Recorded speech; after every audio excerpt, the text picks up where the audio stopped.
مفتی صاحب، آج کل جدید دور ہے کہ لڑکی پاکستان میں ہو اور لڑکا کسی بحر ملک میں ہو، کیا فون پر یعنی کہ آن لائن نکاح ہو سکتا ہے؟ ایسے نکاح کی شرعی حیثیت کیا ہے؟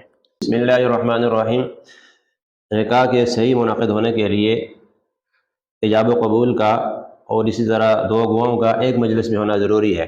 جی اگر لڑکا یہاں ہو اور لڑکی دوسرے ملک میں ہو، یا اس کا متبادل یعنی لڑکی یہاں ہو لڑکا دوسرے ملک میں ہو اور وہ آپس میں نکاح کرنا چاہیں، جی جی تو اس کا طریقہ یہ ہے کہ جو باہر ملک میں بیٹھا ہے لڑکی یا لڑکا، وہ فون پہ اپنا کسی کو وکیل بنائے۔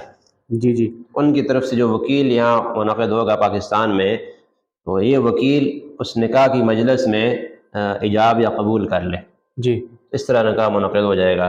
باقی لڑکا یہاں ہو لڑکی ادھر ہو، یا لڑکی یہاں ہو لڑکا ادھر ہو، یہاں دور سے ایجاب و قبول کرنا فون پہ، اس طرح نکاح منعقد نہیں ہوتا۔ اس طرح کا کیا ہوا نکاح جائز بھی نہیں ہے۔ شادی سے پہلے دوبارہ نکاح کرنا چاہیے۔